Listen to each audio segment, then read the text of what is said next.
today. We're still doing some Old English background, but I pretty much covered that in those 2 lectures. And beginning of the wander. Tell you what, I will just for a refresher. And I got this just because I want to follow this order of the rules. I've got it memorized, but every time I do this, unless I read it from something, I change the order all up. I'm trying to find it. It does not want to come out. So, remember in Bede's story of Cadman, how they're having a party, drinking beer at night in the refectory at the monastery, and Cadman sees the harp coming to him, and because he can't sing, he gets up and leaves. This is what he can't do, what I'm going to put up on the board, okay? So, every line of Old English poetry, here's a line, oft him anhaga are yedideth. Every line, so, each line has 2 half lines. This is half line A, and this is half line B. It's pretty much how they all work, okay? So, each line also has 4 stressed, that's a Y, syllables, all right? We'll get to that in a moment. Or I'll point out a couple of them. Is it stressed? Stressed, Okay. accented. So like how I just said that word, accented. Stress was on the first, and then scented, okay? Can't read my writing. Now I have to change this a little bit. Each half line, okay, has 2 stressed syllables. Which is pretty much the same way as saying, let's go 1, 2, 3. It's pretty much, it's not quite the same as saying this. But it's more specific. Why? Because this could mean the first half line could have all 4 stressed syllables. It can't. That's why you have to have number 3 there also. And it's why they have to be in order. Okay? The older I get, the less ordered my brain gets. For the first 3 stressed syllables, okay, this is where it's going to start, you'll understand why Cadman leaves. The first 3 stressed syllables may alliterate,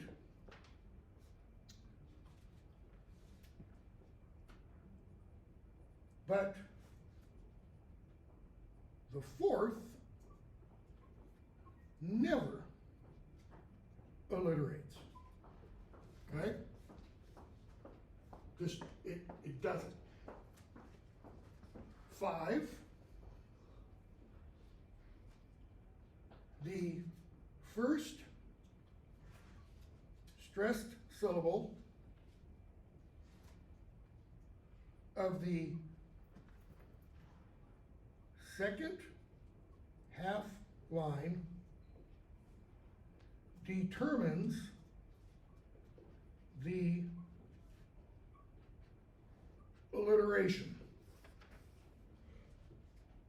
Okay?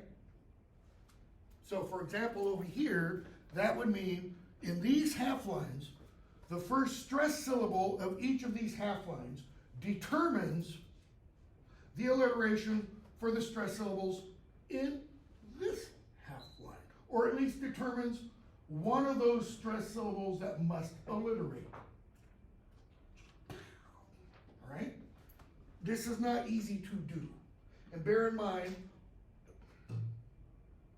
at least early in the Old English period, almost all of this was composed on the fly up here.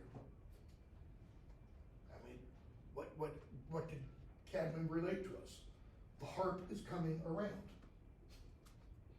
It will be incumbent upon Cadman to sing a song, so to speak, okay? 6,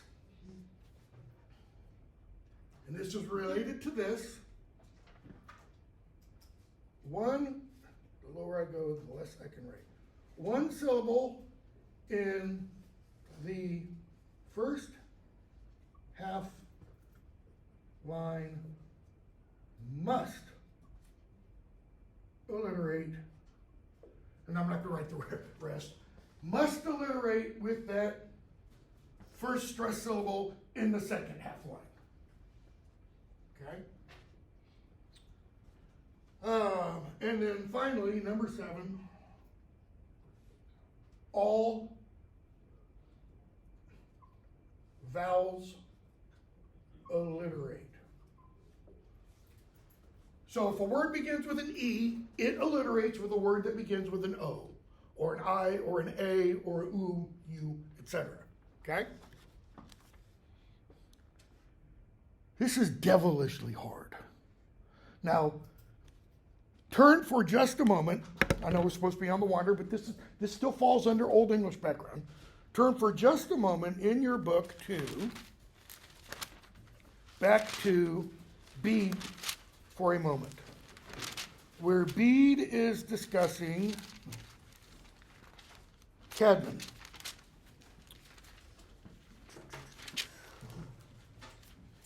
On page 55 in your text. I usually write this down on the board, but I can't. I don't have space. On page 55, you've got Cadman's hymn in Old English. And then you have it translated into modern English. All right? Nu schulen herian heaven reaches word, mecht hos machta on his modjethank. Where kwul der vader swachi wunder was, eetje drichten or astelda. He erist shop, jelda bernum, helven tohrova, haling shipjund. Tha middenjaard mankinnes word, eetje drichten eftertelde, firm fulden freya almichtig. Okay? That's probably pretty close to what it would have sounded like. Be better if I had a Scottish accent, but I don't. Okay? So let's take a look at one of these lines. I'm going to pick an easy one that helps us understand this stuff. It's not the first one. It's not the second one. It's not even the third one. You got to go down to line 1, 2, 3, 4, 5, 6. Okay? Where's the alliteration? Just look at it. On the H's. Even to over li shippend. This would not work in French. Anybody know why? French does not have any words that begin with an aspirated H-E-U-R-E is the French word for hour, H-O-U-R, and it's where we in English get that word H-O-U-R, and it's why we don't pronounce it hour. We pronounce H-O-U-R just like what else? O-U-R. Okay? All of these initial H's are pronounced in Old English. Okay? So, Heaven Tohrova highly shippend. Where's the fourth stress? And notice it doesn't alliterate. It's on that first syllable of that last word. Why is it on the first syllable? English, Old English, Modern English too, is a Germanic language. All the Germanic languages emphasize first syllables. We don't know why. It's one of the things that makes them unique in what are called Indo-European languages. All right? Latin doesn't, Greek doesn't, Sanskrit doesn't. All the languages that derive from Latin don't. All the languages, well, there aren't all. Old Greek, Modern Greek don't, etc. Okay? So, go back to the very beginning of Cadman's hymn for a minute. Nu shulan herian heaven reaches word.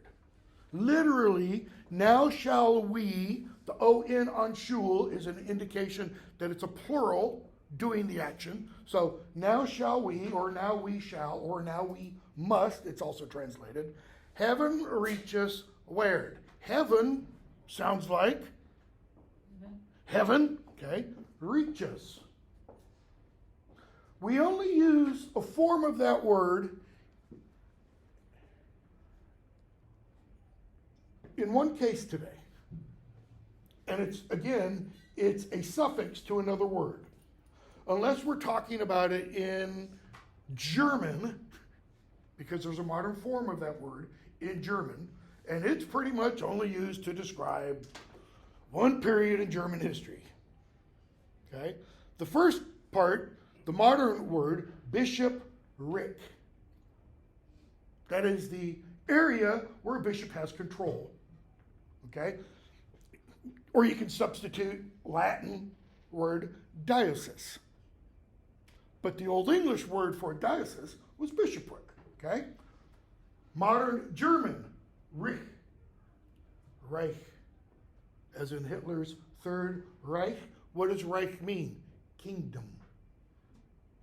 Okay? If you're a Harry Potter fan, Harry is from what town? I don't mean with his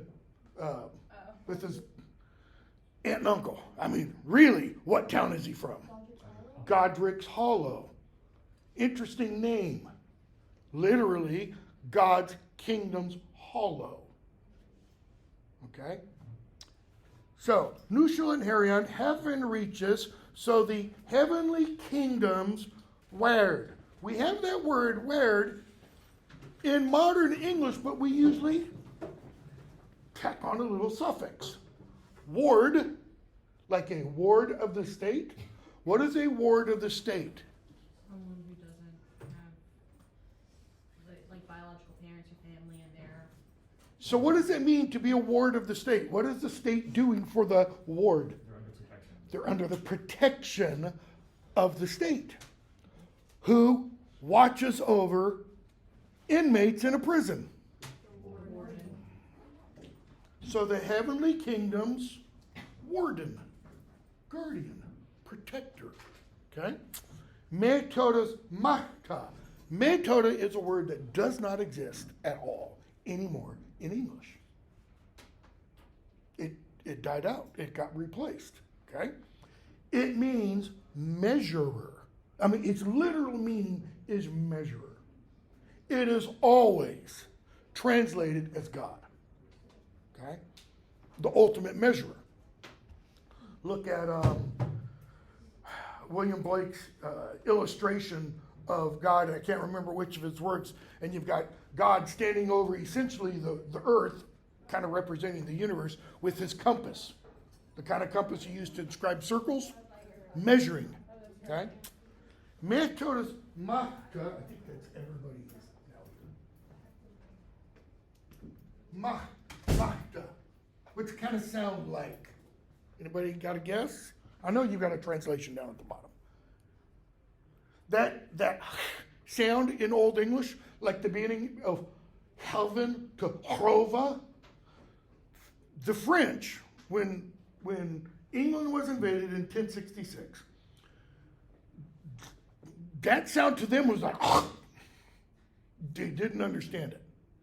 The Old English word, I used to teach history of the English language. I really get into this stuff, which means I chase rabbits all over.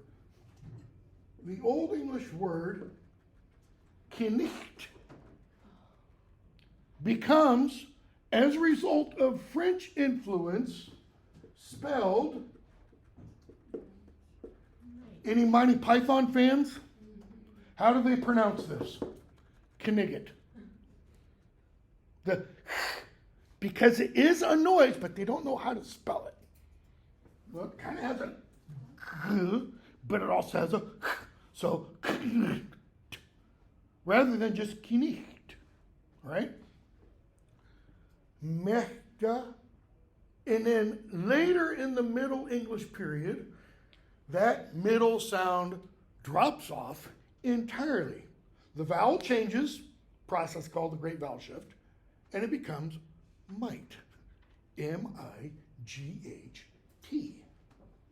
Another spelling for it for M-E-A-H-T in a different dialect of Old English. Bede's Cadman's hymn survives in, if I remember right, there's either 6 or 8 Old English manuscript versions, and it's 3 different dialects. One of those has M-I-H-T, Micht. The H becomes G-H, okay? And then later is no longer pronounced. Und his Mod Yathunk. Now there's a word that is also, the entire word no longer exists. Mode does. What happens if you had a really bad day? Close. Puts you in what kind of mood? Has to do with the mind. Mode can be mind, can be spirit. Not spirit, ooh, but the kind of attitude you have, your soul, so to speak, and his mode you think. And you've got your gloss, mind's thoughts, you thunk.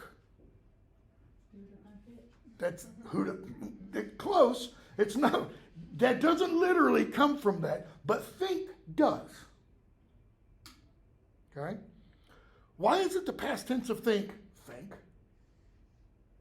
I think, thunk. Thought, I think. Thought. It's what's called a strong verb. It changes its vowel and adds a t or d at the end of it. Okay? Rather than think, thunk. That's called a weak verb or regular verb, and it just, or Nate, take that back. Yeah, that's right. It's been a long time since I've taught history of the English language. I've got to make sure I'm not completely screwing this up. Weak verbs add the T or D on the end. Strong verbs change the vowel. Even though the vowel changes, it still has, for think, to thought, it still has that D ending, that or t ending. That's the thing that changes it. Okay? So now here, this one, notice, you can see that alliteration pretty simply, as you can with line 2. Me, ma, mo, right? We, wo, woon. Work of the Wooldor father. Wooldor is no longer around anymore. It means glory. The work of the glory father, Vader. Okay? That's a word you can trace throughout almost all the Indo-European languages. Darth Vader. It's Dutch. Anybody know what Darth means? It's not the proper spelling, by the way. D-E-A-R-T-H. Dearth. If I say, I have a dearth of money in my wallet, what's it mean? I have none. Dearth means lack. If you're familiar with the Star Wars story. No father. What do we find out in the second series of films? The bad ones. Anakin was born not because of Darth Vader doesn't have a father. It's a virgin birth, so to speak. Okay? So, Swahe Wundra Yahwas. Wundra, we have that word, spelled differently. The A indicates plural, or the RA at the end indicates plural. He of wonders. Swa, such or as, he of wonders, Yahwas, each. He of each wonders. Okay? The work of the glory Father, that he of each wonder, or each of wonders, Echa, totally gone, Drichten, totally gone, Echa, eternal, Drichten, Lord, or, totally gone, the beginning, Astelda, established. Okay? He erist, we have that word, but we don't use it very often. And it gets abbreviated to one syllable. Well, in one use of it, it's still around in one syllable. Ere, E-R-E. Not ere as in to make a mistake, as in before.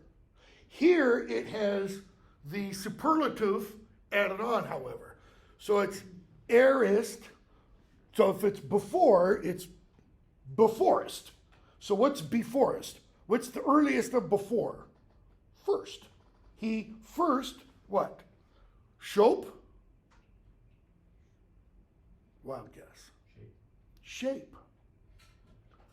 A poet is a shope. So what's a poet? A shape. We say of words. Literally, however, it's not the case. Even though the ancient Greek word for like poetry doesn't refer to something written. It just means something made, something created. This is poetry. Okay? This is poetry, this is poetry, this is poetry. Everything you see is poetic in that because it is something made. So he first shaped Yelda Bernum. Bernum, modern Scots. A wee bairn for the children of men, or men's sons if you want. Yelda is men's and Bernum is sons. Heaven, so what did he first create? Heaven as a rova. Where's heaven, metaphorically? What else is up above? What is up above you right now? A roof. The inside of a roof is what? The ceiling. The outside of the ceiling is the roof. Heaven as a roof. Notice it's a metaphor. Okay? Heaven as a roof, highly shippened. We still have a highly today, but it doesn't come from Old English. Take that back. Yeah, it does. But it's also influenced by modern German. Heilige. Heilige, holy. Highly, holy. Vowel changes, the drops off at the end. Okay? Thaw midden yard, then, that's what the thaw is, midden yard, J.R.R. Tolkien's Middle Earth. All right? Mankinnis word. Mankinnis. Man, us. Oh, mankind.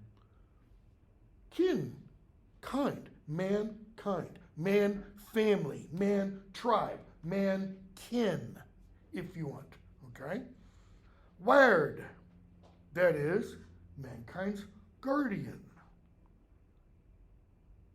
Drichten, notice we have a half line completely repeated. Line 4, 1, 2, 3, 4, yep, gets repeated as 5, 6, 7, as line 8. Okay?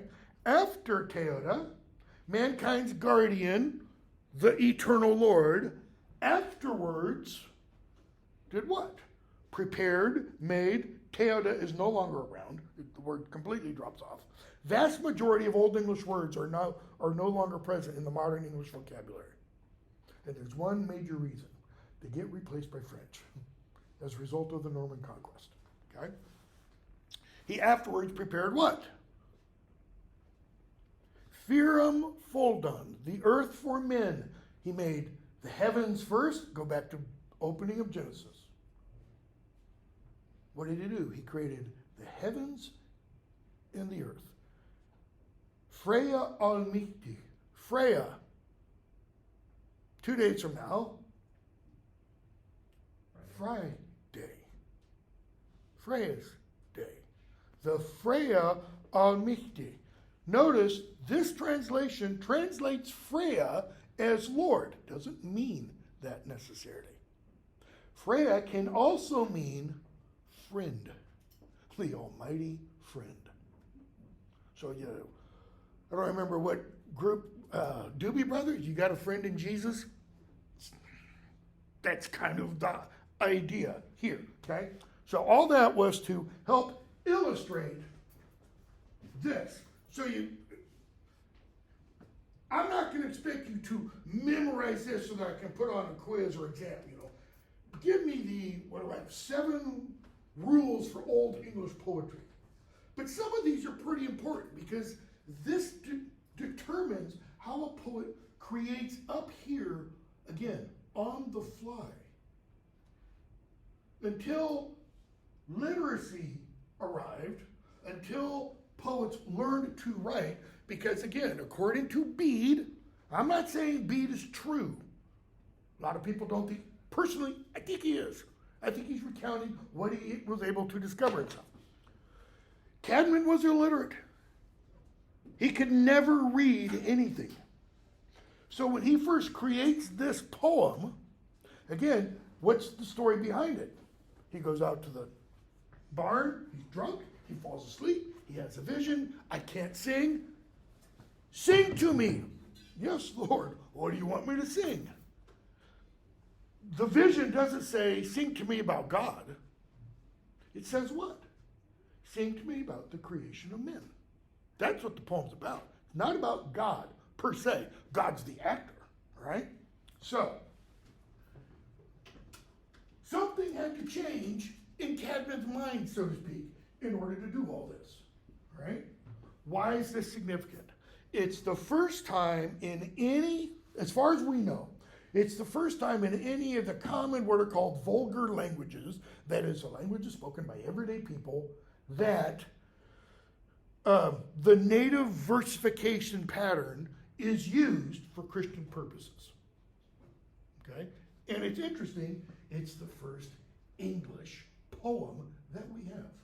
We've got stuff in Anglo-Saxon runes long before this, 100 years or so before this, but all they say is,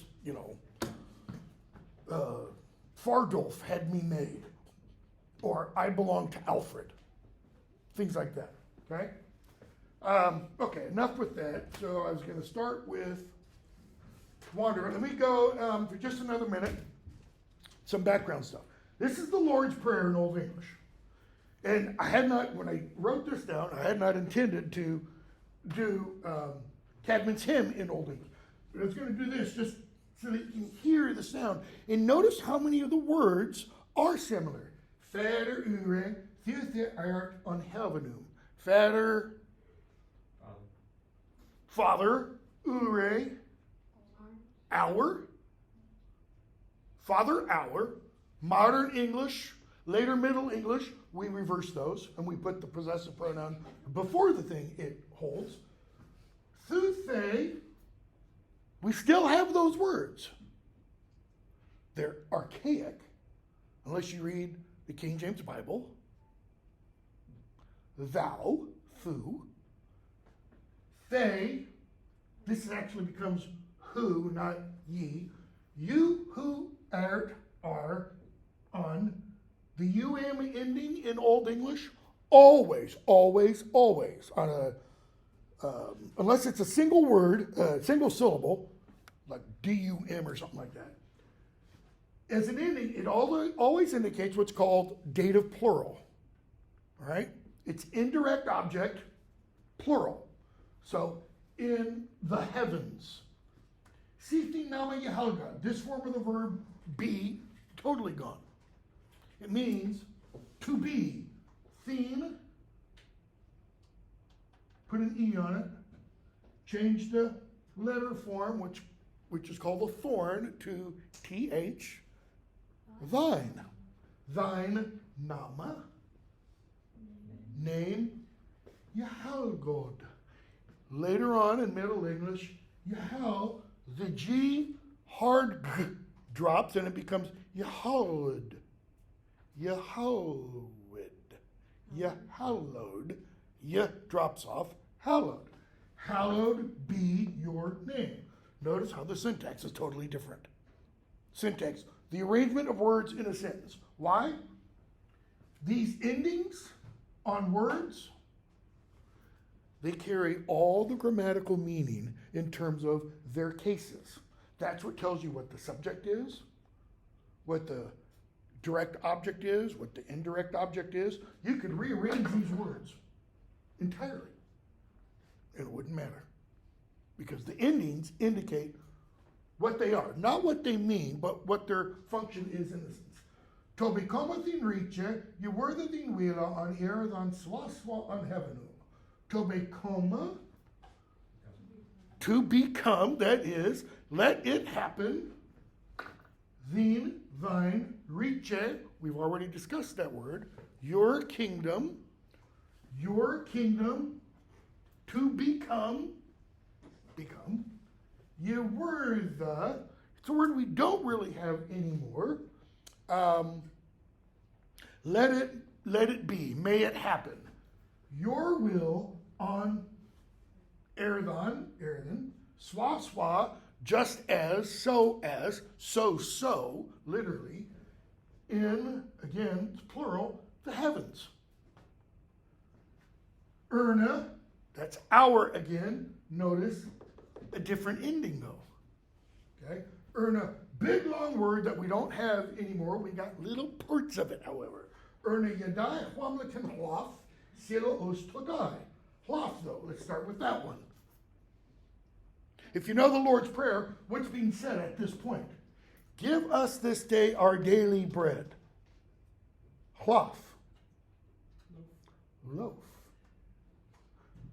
Modern English, Lord, comes from Old English, HLAFORD. And it means the master of the loaf. The loaf master, the bread master.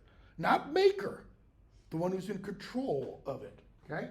So, Erna, for us, Yadai, day, this day, Huam, I left out part, Huamliken, each, and this doesn't translate. Literally, this entire big word does not mean daily bread. It's one of the oddest things in Old English. But daily, essentially, bread, Shila ustogai. We translate this give. But it's actually the original form of a word we use all the time. And sometimes we do this all the time. Get on Facebook Marketplace. And you can do what? Sell. Sell us today. Notice, in Old English, sell didn't mean buy something with money. It had the meaning of modern English give. There was another word that also meant the modern English give. It's the word from which we get modern English give. Okay? So give us today on forgive, or according to some, the G there is pronounced forgive. Forgive. Us, our, yiltas or guiltas. Our guilts. Notice it's not forgive us our trespasses. Okay? Guilts. Swaswa, just as we forgiveth Urim to us guilten doom. The guilten doers.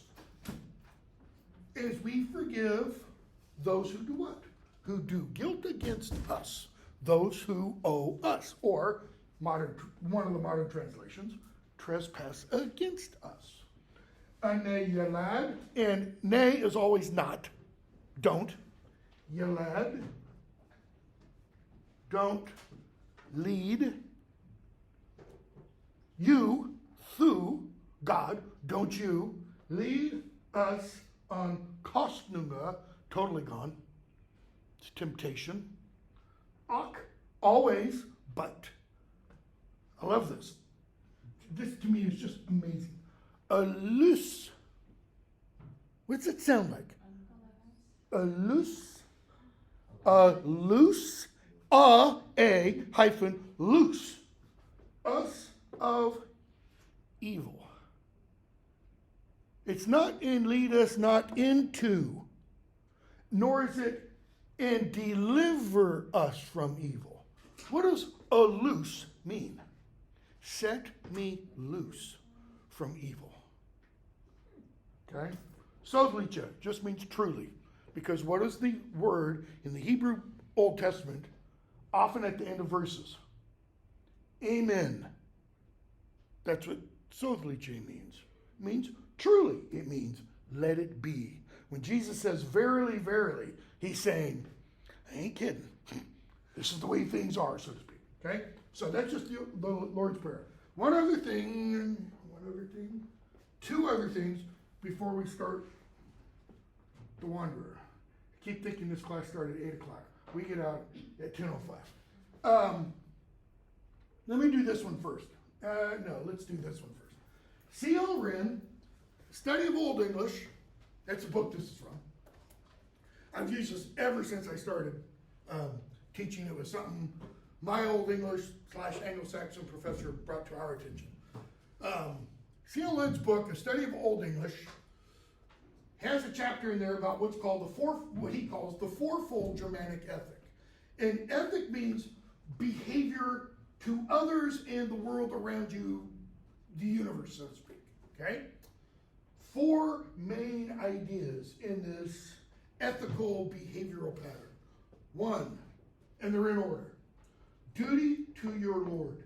Not Freya, not Odin, but your earthly Lord. Okay?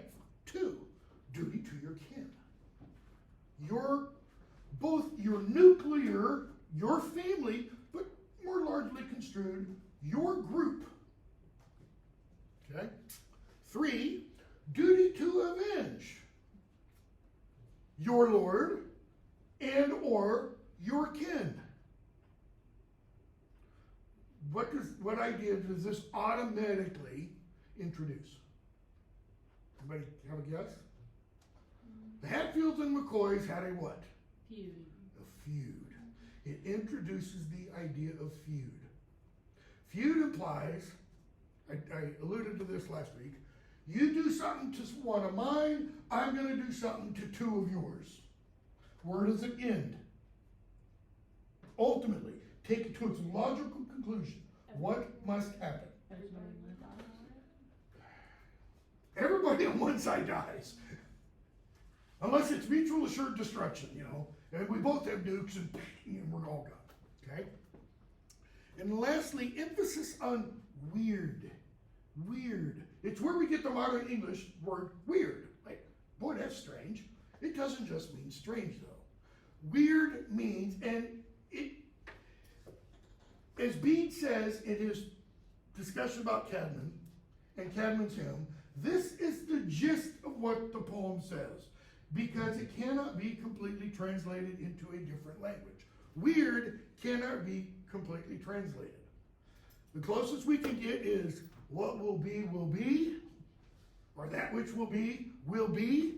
Is that really the same as fate or destiny? Destiny implies that there's some kind of purpose involved. Fate is loaded with Greek ideas of the fates or Germanic ideas of the Norns, which is the Germanic form of the fates. Why?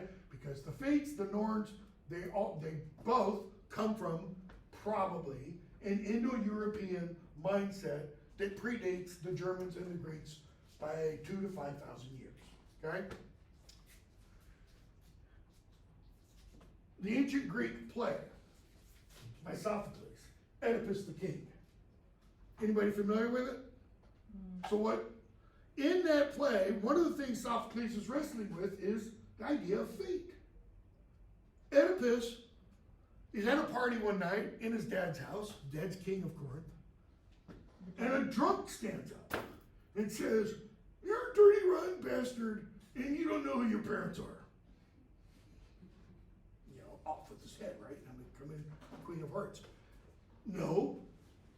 Oedipus goes to his father the next day. He was a drunk, don't worry about it. It bothers Oedipus.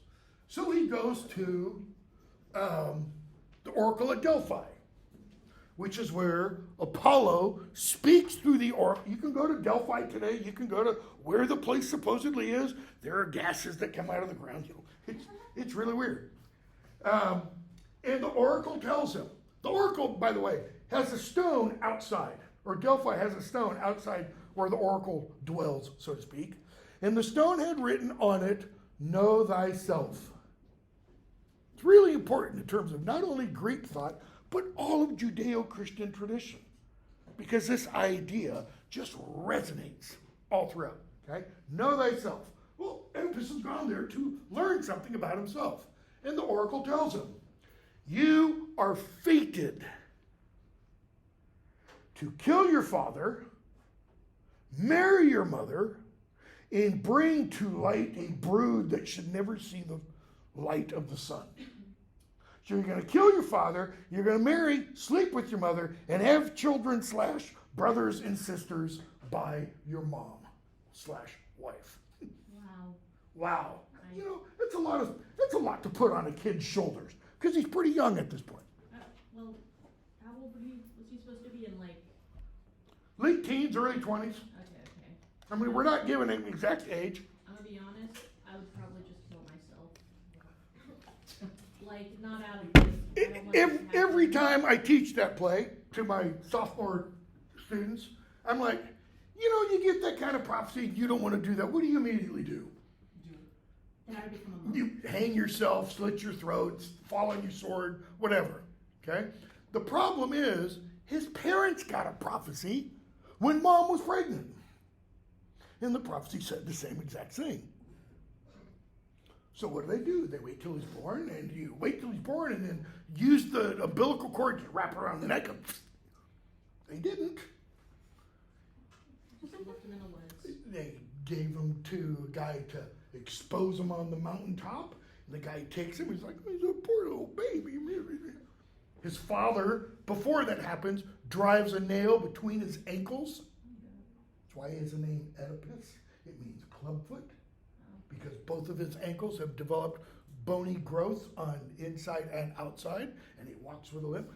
The whole point of the story is, can you escape fate? So Oedipus hears the prophecy. You're not going to kill yourself, so what do you then do? You run away from home if you think that's You run away. And the very fact of running away makes him enact his fate. Which is why the playwright Sophocles ends the play. Count no man blessed until he is dead, free of pain at last. The whole play is kind of a meditation on painful human existence. Okay?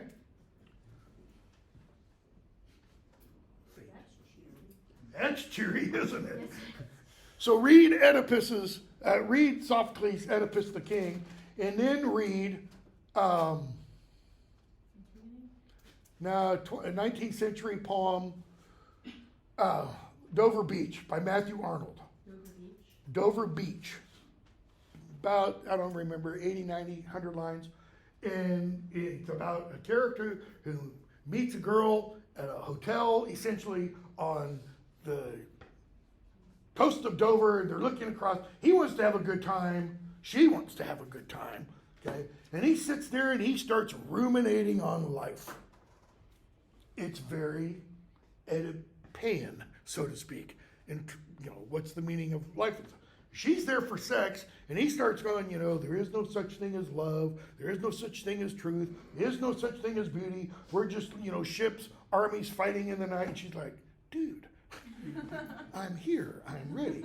And then read Anthony Heck's modern parody of Dover Beach, Dover Bitch. It is hilarious when you know the original. Okay? So, these are the fourfold things. Is there a problem with this?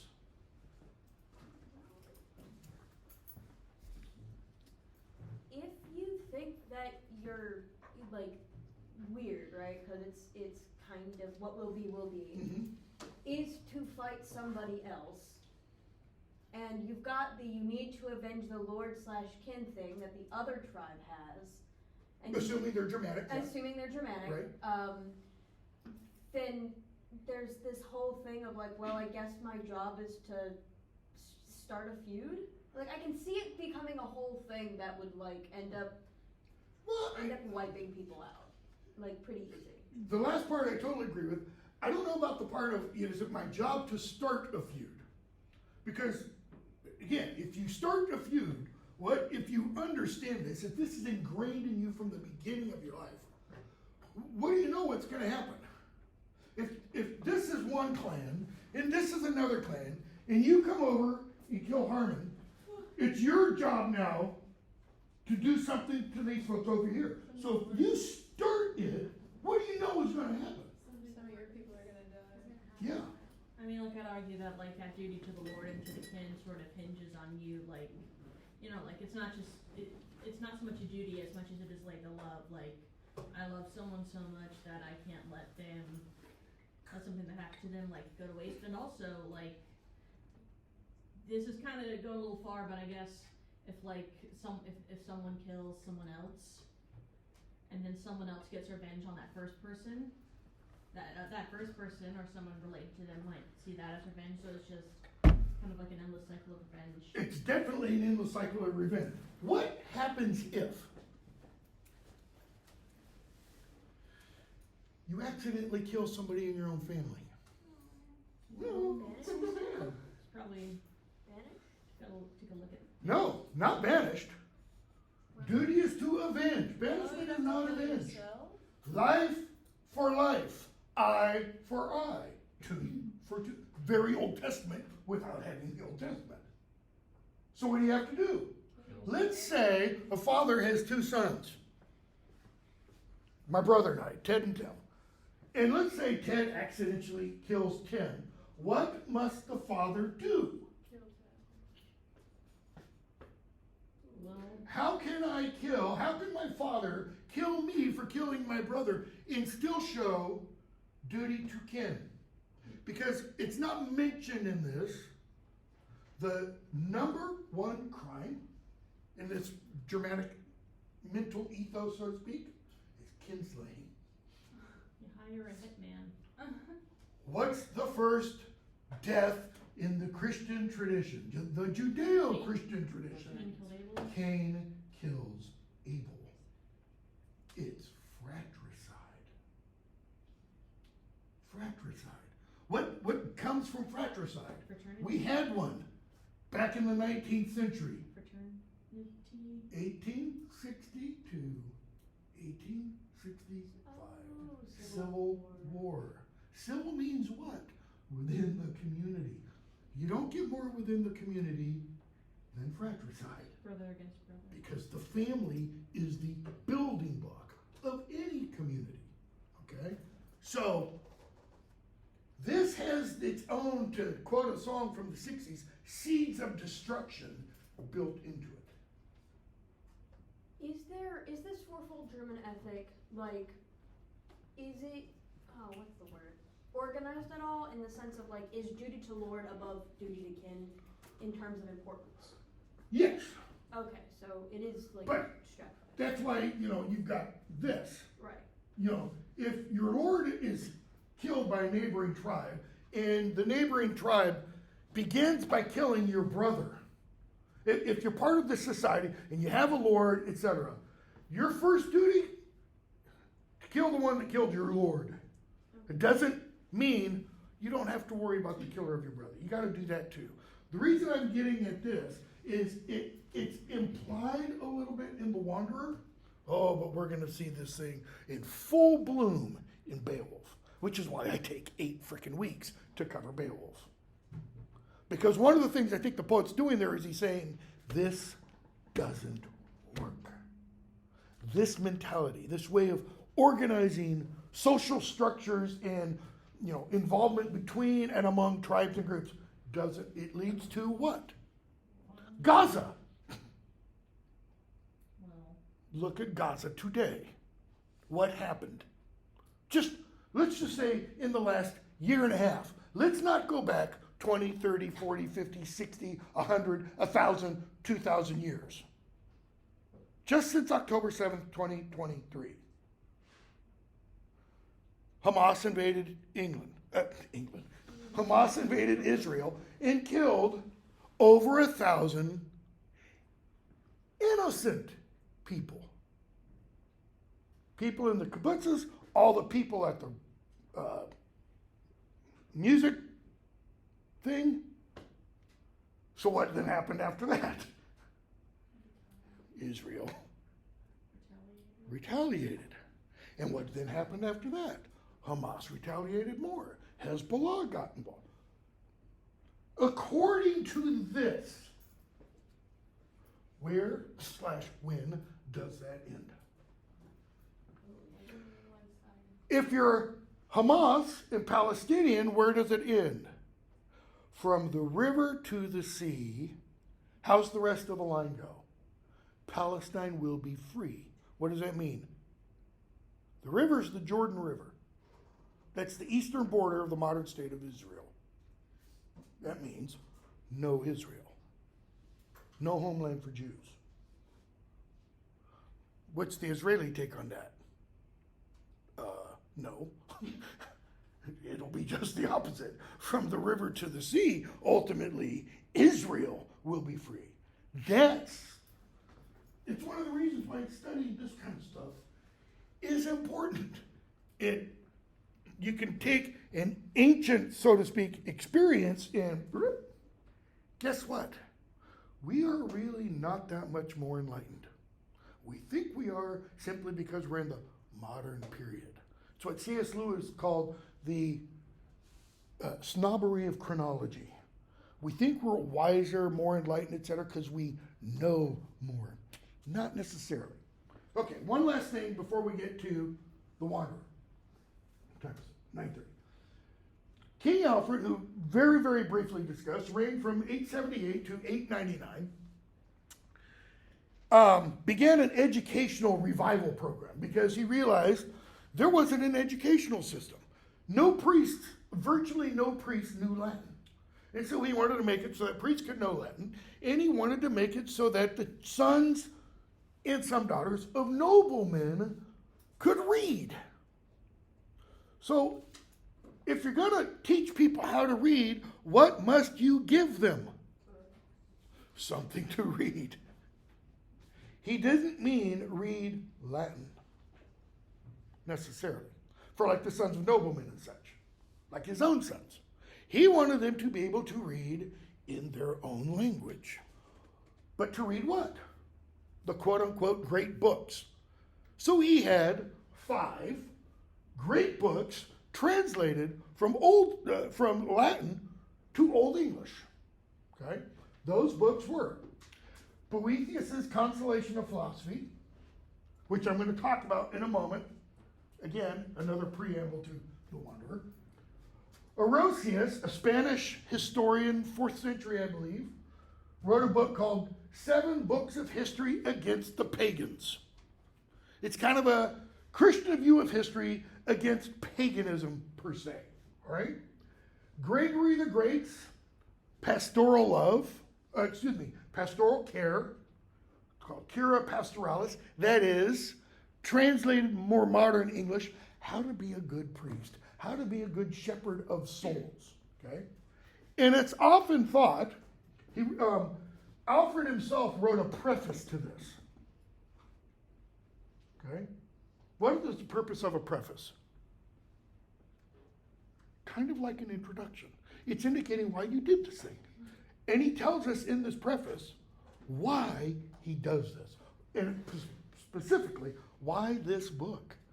Because, again, the priests don't know anything. They don't know how to be good priests. They don't know how to manage parishes and such. And by manage, I don't mean, tithes and out expenses.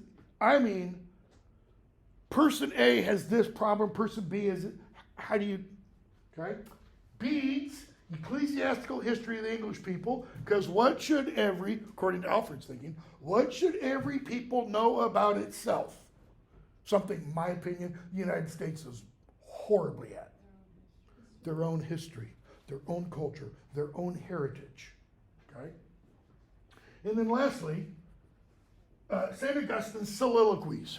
It's not like he's standing up there or to be or not that kind of soliloquy. These are kind of like little mini speeches, little tidbits of wisdom. Okay? So these 5 books. I do all this just so that I can mention Boethius's Consolation of Philosophy. Why? The Wanderer is very Boethian. We don't know when The Wanderer was first composed. We have no idea.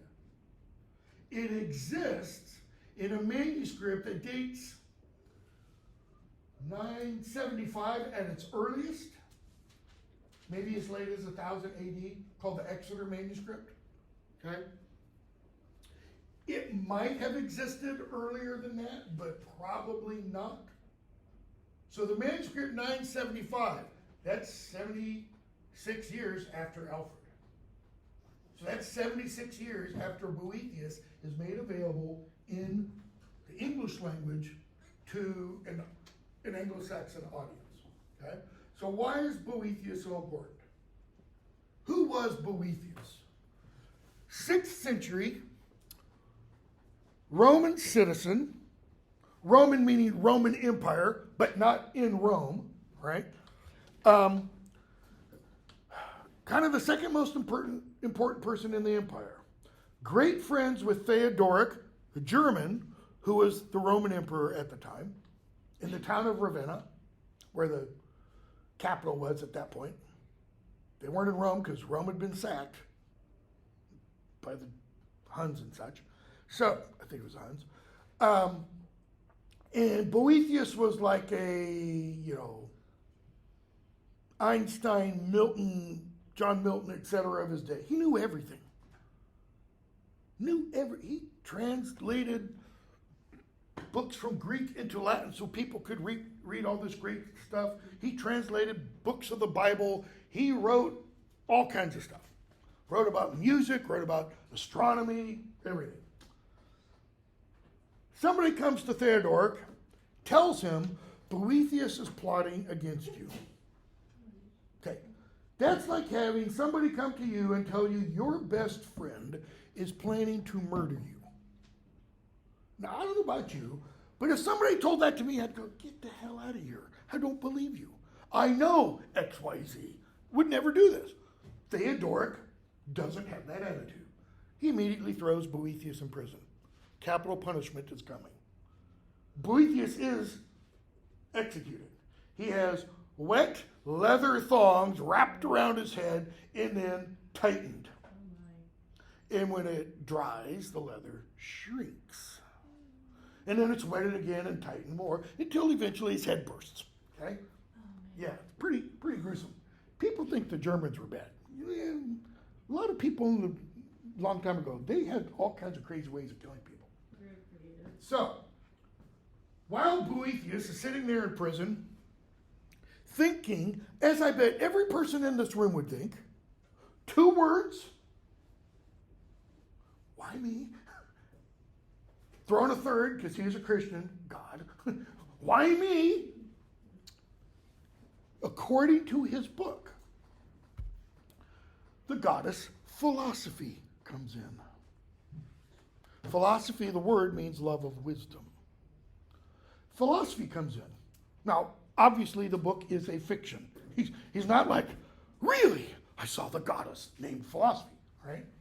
Or in the Old Testament, philosophy is Sophia, which is the Greek word for wisdom, okay? Philosophy. So philosophy comes in, and she's like, dude, why the belly aching? Why are you complaining? Have you learned nothing? And in the fairly long, it's not really long, it's about this length. Last time I taught the European literature to 1400, we went through that sucker, page by page. It's on YouTube if you're interested. She finally gets him to see short steps first, baby steps, gets him to acknowledge certain points. Very Socratic in that sense. She gets him to see everything that happens in the world happens under what? Or according to what? Is it this? No. Because she says fate is something that exists down here. What I'm talking about is something that exists outside down here. She says everything that occurs to us in the world occurs according to providence. What is providence? Providence is God's controlling power over the events of the universe. That is, everything happens, 3 words, for a reason. Okay? And I'm not wearing the right clothes to kind of give an example of this, because often when I talk about this, I'll wear a sweater with a pattern on it. Because the pattern that you would see out here is not the same as you would see under here. Out here, you can see the pattern. Underneath, you can't. Where are we in the sweater? We're on the inside. Imagine a tapestry. You see a beautiful tapestry, and they go up and lift it up, or an embroidery. And what do you see on the backside? It is utter chaos. You come into these rooms, and we've got all this electrical stuff and lighting and all that. What's above the ceiling? Wires. Going every which way. You look at those wires, unless you have a schematic, and you're like, what the hell? I don't know which one. Okay? We see all the events of our lives how? It's almost like a pool table, man. You hit the ball, ding, they just go in. Like they're what? Chance. They don't make any sense. Random chance. Okay? Philosophy teaches Boethius it might appear to be random chance, but it's not random chance. How many of you have ever seen the film Signs? M. Night, how do you pronounce the last name? Mel Gibson, Joaquin Phoenix. Okay? Mel Gibson's an Episcopal priest. Not a good one when it opens. Why? Because his wife died a few years earlier, and he's like, F you, God. Joaquin Phoenix is a failed baseball player, did something, bad arm now, etc. And what happens in the film? It's a great film, I think. I think it's his best film. Aliens. Real aliens, not, drones over aliens. I mean, they've got them, etc. And there's this one scene where the two brothers are watching TV at night and watching aliens in South America. And Joaquin Phoenix, Merrill is his name. They're watching it, and he asks his brother, how can this be? Where's God in the aliens, so to speak? And Mel Gibson's character, I can't remember his name, says, Merrill, there's two ways of looking at the world. Just two. One is everything happens according to just blind chance. There is no rhyme or reason. Nothing makes sense. He doesn't use this term, but I'm going to. What perspective is that? Ultimately, it leads to nihilism. There is no meaning. Nihil as in annihilate. Nothing makes any sense. Okay? That's one view. In other words, I don't know, maybe we're just food for aliens. That's how evolution has it worked out, so to speak. He goes, the other view is everything that happens for a reason. This is happening for a reason. That is, something is even controlling, so to speak, these aliens. And Merrill's like, wow, I like that view. I really like that view. Which one do you think is true? And before I give you the answer to that, go back for a moment to Bede and his portrayal of the coming of Christianity to Anglo-Saxon England. You remember the scene where we're told that there's this prophecy given to this king, Edwin? A man's going to come up and he's going to put his hand on you. Do whatever he says. Okay? That's the prophecy. And lo and behold, a few years go by, a man comes up and puts his hand on him. Well, the prophecy is about this guy's going to tell you to do something and you should do it.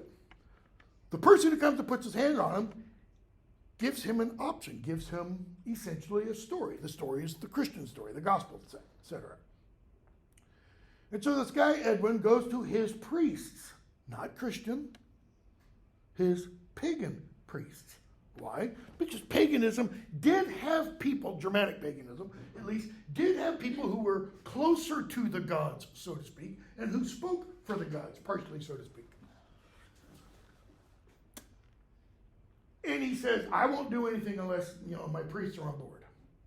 And we get this passage where this priest named Koifu, I think it is, it's either Koifu or Koifi, speaks.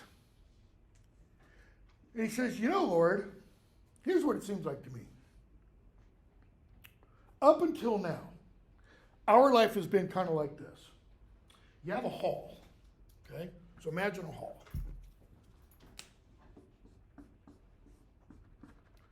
Made out of wood, and here's a window. And it's winter outside. And it's storming and snowing and hail and just horrible weather. Our life is like a sparrow comes and flies through this window. This, just an opening. And for a few moments, say there's an opening there and an opening there, and out there it's dark, it's bleak, it's cold, it's chaos. What does the sparrow experience when it gets in here? Light, warmth, song, because the beer's going around, stories are being told. And while the sparrow is here, but it keeps flying, and it goes out the other side, and where does it go? Into the unknown. It came from the unknown, has a moment of light and grace and joy and happiness, and it goes back out into the darkness. He says, the sparrow is us. We don't know where we came from, and then we're here, and there's light, there's some joy, there's some sadness, there's happiness, there's food, there's revelry, and then we go where? We don't know. Out into the unknown. And he says, I have served the gods all my life. And what have I gotten for it? Nothing. He's wringing condemnation on his king, by the way. I've got nothing for it. Why? You've promoted these guys and not me. If our gods were real, they'd have given me something. And then he says, listen to what the other guy's story says. The Christian story, so to speak. Where do we come from? Ultimately. Not your mom, dad. Just where do they ultimately come from? Go keep going all the way back. Adam, Eve, created by God. In other words, there's a creator, there's order, etc. We're born, we have our lives, it's messy, it's happy, it's wonderful, and then what? You do good, you live well, heaven. You don't, the other place. He says, to me, this story makes more sense. And what does he really mean by that? I think it makes him feel better. Because the other one leads to, ultimately, if you, again, take it to its logical consequence, why the hell go on? Okay? Back to signs. Merrill asked his brother, which story do you believe? Is everything just sheer random chance and evolution? Or is there an overarching plan? And Gibson's character says to his brother, Merrill, do you feel better? Does this put you more at ease? Having the story that Merrill likes? He goes, oh yeah, I feel a lot better. And what does it matter what I think? Episcopal priest.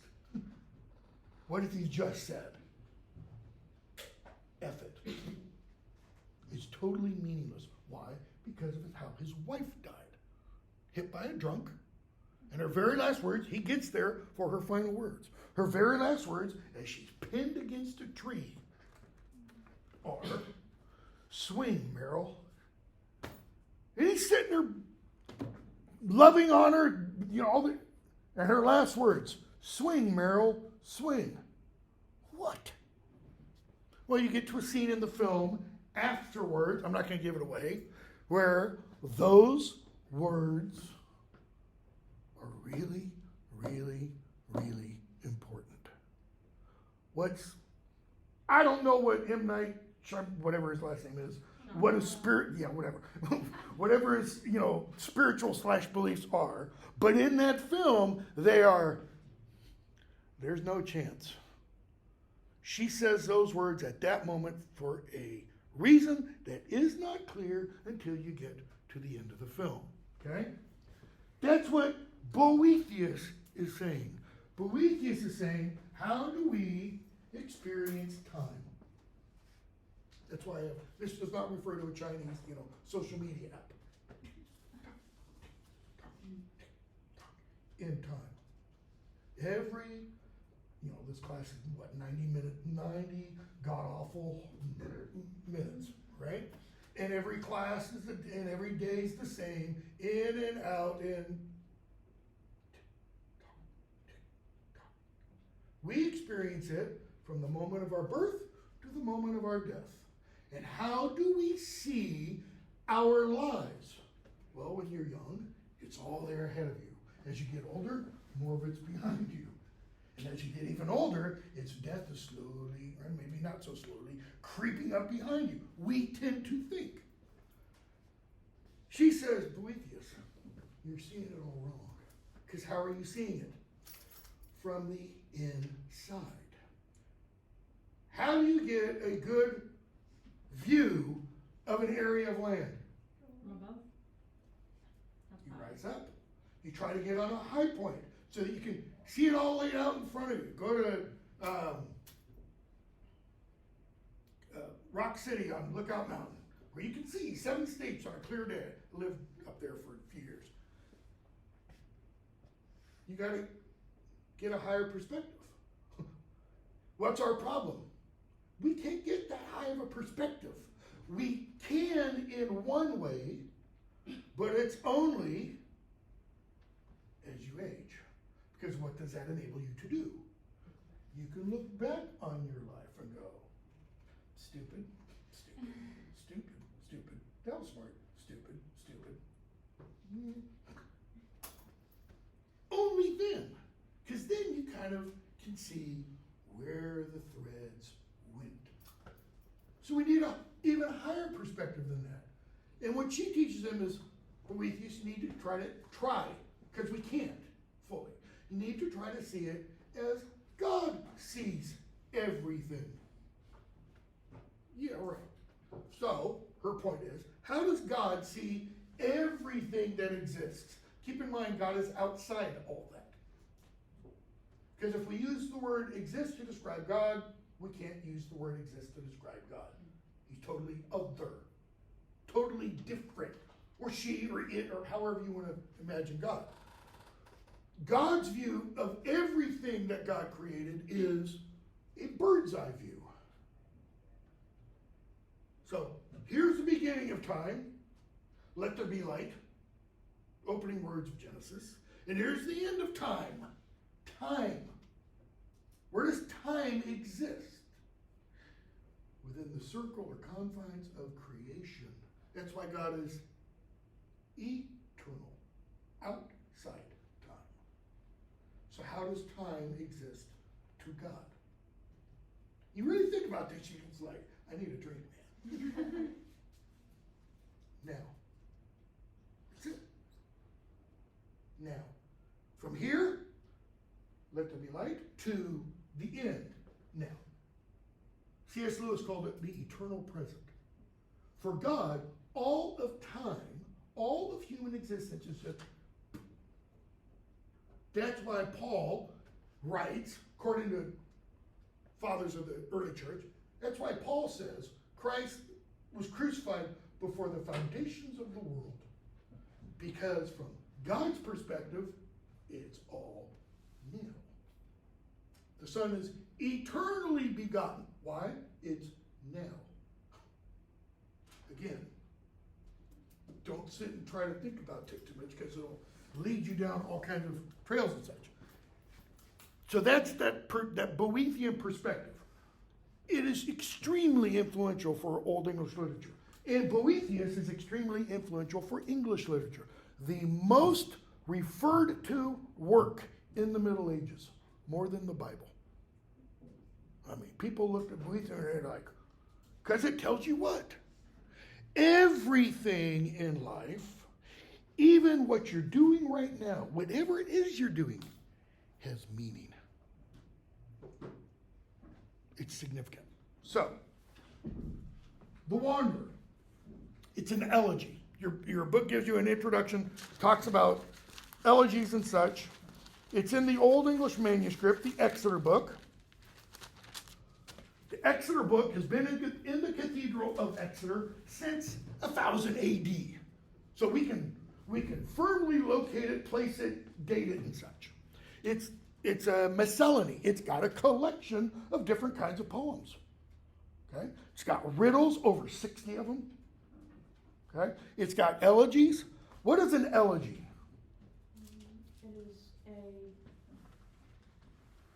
It's something you say to somebody who's died, or something that Could be.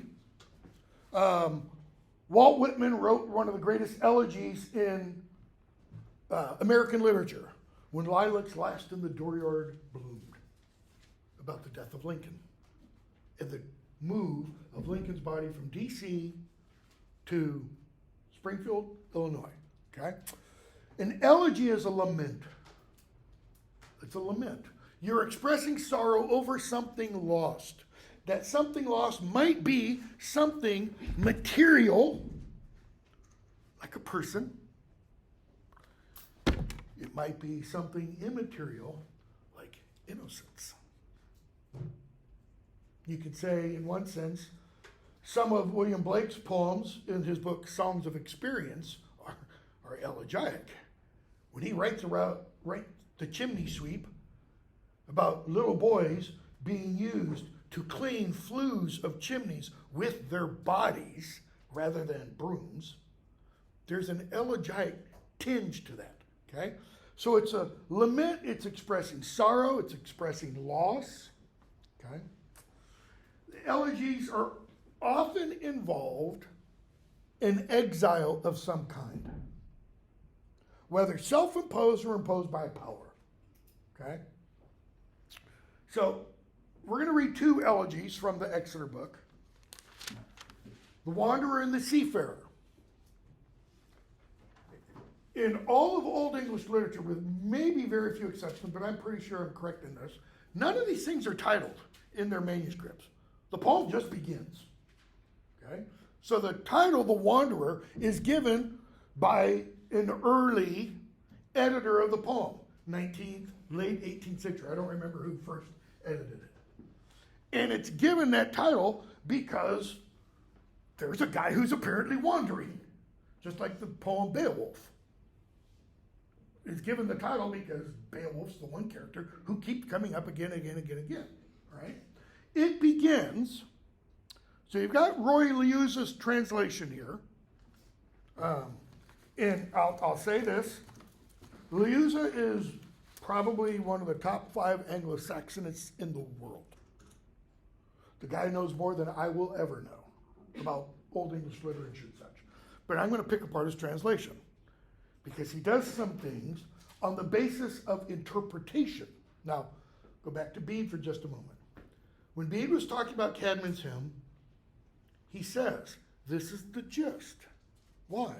Because you cannot completely get the meaning of a text in one language translated into another language. Because the one language has a whole worldview embedded within it that the target language doesn't. That is a whole way of perceiving reality that the target language may not. Okay? So, we've got 5 lines here. I'm going to read them in Old English and then talk about them in connection with these 5 lines. Oft him anhaga aranibideth, mehtoras milza, thothe he modkari, yond lagulada, longa shoulder, hreran mid handum, hrim caldese, wad and racklastes, weird bith fool ared. So, Liuzza. Always the one alone longs for mercy. Oft, always. Modern word we get from it, often. Okay? I don't pronounce it often because the pronunciation often is what's called a spelling pronunciation. It's only been in the last 100 years or so that that T has been pronounced. It used to be silent. So, often, him, Anhaga, the solitary one, this means one, wandering, essentially. Are yebideth. Are. He translates are as mercy. Okay? The syntax is rearranged a bit. Longs for. He translates yebideth as longs for. I've given some other examples of what it can be. Longs for, waits for, experiences, expects, endures. Now, those are very different words, right? They have very different connotations. If I wait for a raise, monetary raise, and I endure, or we wouldn't use endure, right? Because endure implies what? Hardship. There's danger, there's trouble, there's pain involved. Experience. How many of you have read mid-20th century classic of absurdist theater, Samuel Beckett, Waiting for Godot? Anybody? Read it, take a course. I don't even know if we have a course in absurdist theater or modern theater. We do have modern drama, I'm in it. Modern drama, okay? Read Beckett's Waiting for Godot. Waiting for Godot is all about two guys who are waiting for a guy to come who never comes. It's taken to be a metaphor for God. In the mid-20th century, where was God in Auschwitz, since we just celebrated the 80th anniversary of the release of Auschwitz? Wait for something or experience something. If you're waiting for it, you haven't experienced it, have you? Huge difference in meaning. Expect, is that the same as waiting for? Endure, long for. Okay, see how important translation is? I argue these two words are the most important words in the entire poem. How you translate these first 5 lines dictates how you interpret the entire rest of the poem. It dictates it. That is, once you interpret these, that puts you on the path to a certain ending in terms of interpreting. All right. Liuza translates that as mercy. And he has a footnote. Could also be prosperity in an earthly sense. Riches. Okay? He also says about yebideth. Yebidon translates longs for, can also mean awaits or experiences. Okay, so just plug the different meanings in. Often the solitary one, let's do the verb first, waits for mercy, waits for favor, waits for grace, waits for prosperity. Often the solitary one experiences mercy, favor, grace, prosperity. Often the solitary one expects. What's the difference between expects and waits for? Expects means you have some reason for thinking it's going to happen. Waiting for it, I can wait for another raise. I'm planning on retiring this year. It's not going to happen. Okay? Got to drop in the bucket in January. Often the solitary one endures. Mercy, favor, grace, prosperity. We wouldn't use endures for prosperity. We would say enjoys. But can you endure mercy?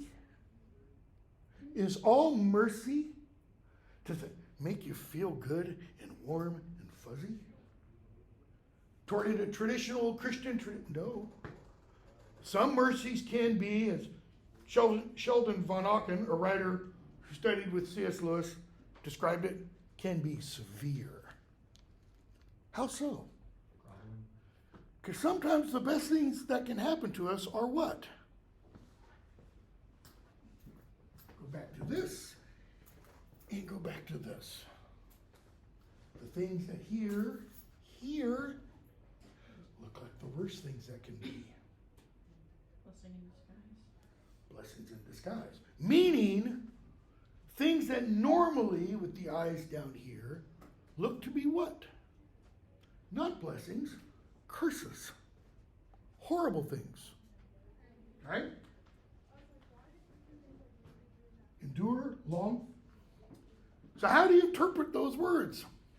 Or do you just kind of leave them open until you get through the rest of the poem and then go back and plug them in? Okay? I'm going to get... Oh, sorry, it's 2 minutes over. Somebody should have said something. So, we got through a line of the Wanderer.